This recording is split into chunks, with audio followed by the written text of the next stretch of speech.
Shalom, Jemaat GSKI Betani Nginden, Manyar, Citralen, Sukomanunggal, dan seluruh cabang sekota di Surabaya dan sekitarnya. Kita berjumpa lagi dalam program gereja Masih Ada Tuhan.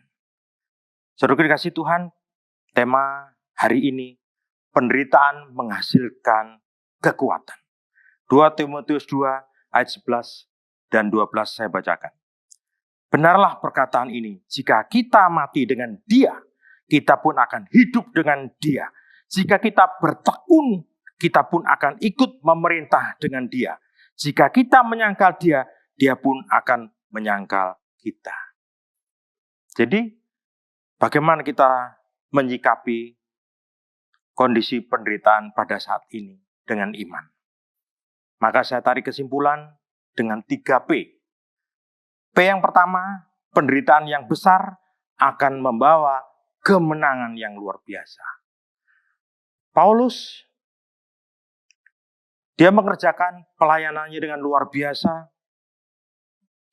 dengan imannya yang luar biasa, tantangan apapun dia hadapi, bahkan sampai masuk penjara pun dia siap. Penderitaan besar, dia percaya pasti membawa kemenangan yang luar biasa. Orang percaya pun yang sudah menderita karena Injil, karena kebenaran, memberitakan kebenaran. Dan penderitaan yang besar pun yang dialami oleh orang-orang yang menginjili inilah akan membawa kemenangan yang luar biasa. Meskipun saat ini ada penganiayaan yang luar biasa pun, percayalah kalau engkau memberitakan Injil, penderitaan yang besar akan membawa kemenangan yang luar biasa. Injil adalah dasar di dalam kemenangan kita. Poin yang kedua, P yang kedua, penderitaan yang benar akan menghasilkan potensi bagi kita yang percaya di dalam nama Dia. Jadi penderitaan yang besar akan menghasilkan kekuatan kuasa yang luar biasa bagi yang percaya di dalam nama Tuhan Yesus Kristus. Ayat 9 dan 10, Injil memiliki kekuatan yang luar biasa. Fokusnya dari apa? Injil lah yang mendapatkan kekuatan yang luar biasa yang kita cari. Yang kita harus transferkan dalam hidup kita. Supaya kekuatan itu mengalir di dalam hidup kita melalui Injil di dalam kebenaran Tuhan. Injil adalah kekuatan Allah. Roma 1 ayat 16 dan 17. Injil adalah kekuatan Allah yang luar biasa. Injil membawa kekuatan bagi saudara dan saya yang percaya di dalam nama Yesus Kristus. Poin yang ketiga, penderitaan yang benar akan menyediakan jaminan kemenangan yang luar biasa. Jadi Bapak dikasih Tuhan, penderitaan yang benar akan menjadikan jaminan di dalam hidupmu dan hidupku untuk kita semua. Penderitaan membuat kita kuat dan kokoh di dalam iman. Jadi memang ada penderitaan. Semua penderitaan yang saat ini kita alami, itu untuk menguatkan kita, akan mengokohkan iman kita. Bagaimana kita harus tetap percaya di dalam nama Yesus Kristus. Jadi penderitaan yang benar akan menyediakan jaminan yang luar biasa. Ada kemenangan di balik penderitaan. Jadi catat Bapak dikasih Tuhan, ada kemenangan di balik penderitaan. Kita menderita untuk memperoleh sesuatu yang bernilai kekal. Jadi poin yang pertama, Bapak dikasih Tuhan, penderitaan yang besar akan membawa kemenangan. Poin yang kedua, penderitaan yang benar akan menghasilkan potensi bagi kita. Poin yang ketiga, penderitaan yang benar akan menyediakan jaminan kemenangan yang luar biasa. Aplikasi dalam hidup saya dan saudara, aplikasi dalam hidup kita. Pernahkah saudara menghadapi goncangan badai kehidupan yang luar biasa?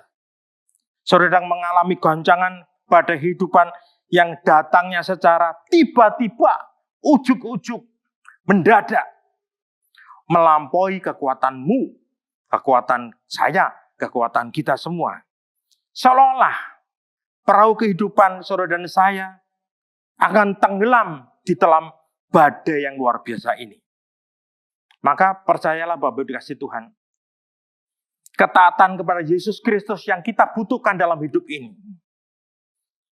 Ketaatan tidaklah menjamin kehidupan akan bebas dari badai kehidupan. Catat Bapak dikasih Tuhan. Ketaatan tidaklah menjamin kehidupan akan bebas dari badai kesulitan. Namun, ketaatan saudara dan saya akan mengaktifkan kuasa Allah bekerja dan memberkati hidupmu dan hidup saya. Itulah yang kita harus imani, Bapak Ibu dikasih Tuhan. Ketaatan saudara akan mengaktifkan, itu menghidupkan kuasa Allah yang bekerja dan memberkati saudara semuanya. Yesus memberikan contoh. Yesus memerintahkan kepada murid-murid untuk menyeberang. Namun sebelum perahu tiba di seberang danau, tiba-tiba datanglah angin sakal yang luar biasa. Ujuk-ujuk.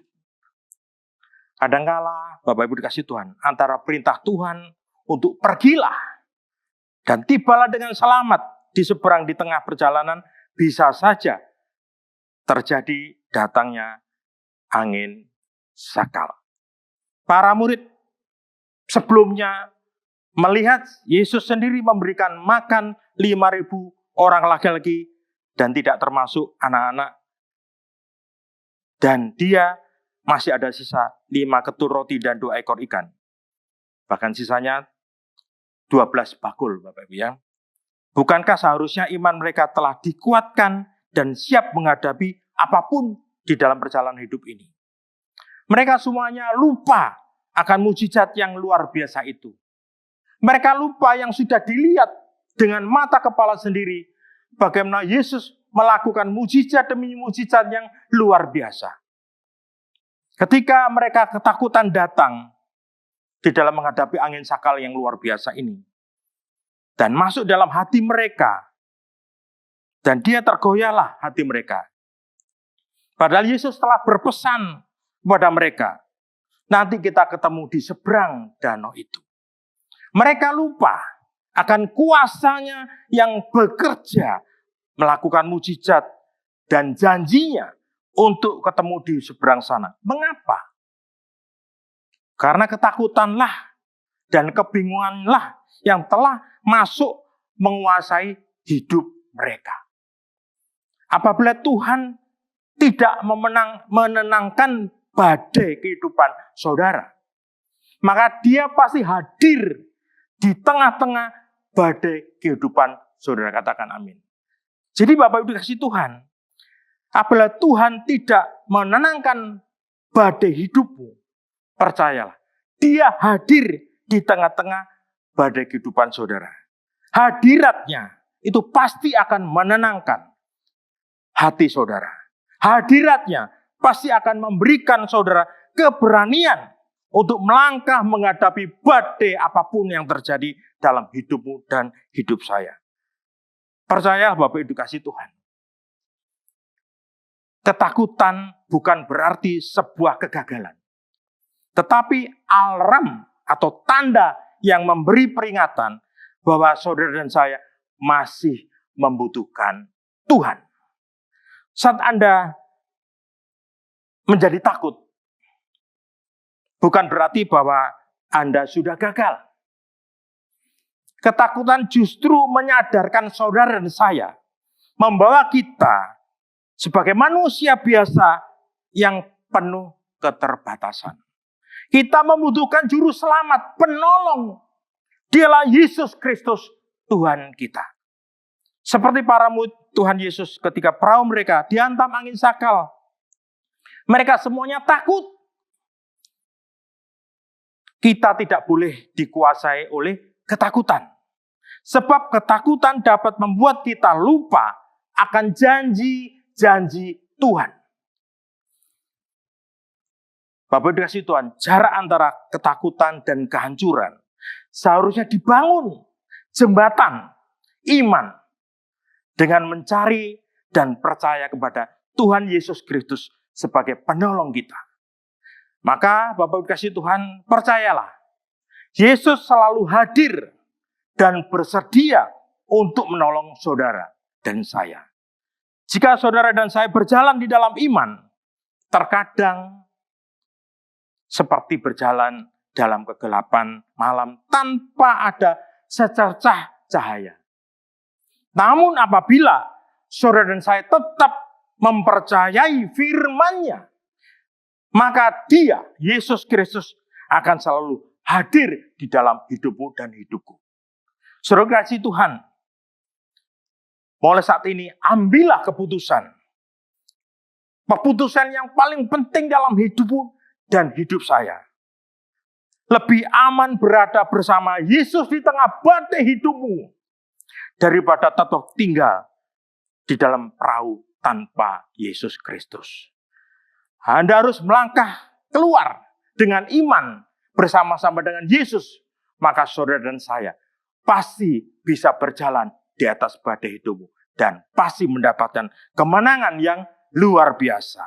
Dan percayalah Bapak dikasih Tuhan, di dalam program gereja kita masih ada Tuhan. Di dalam nama Tuhan Yesus, haleluya, amin.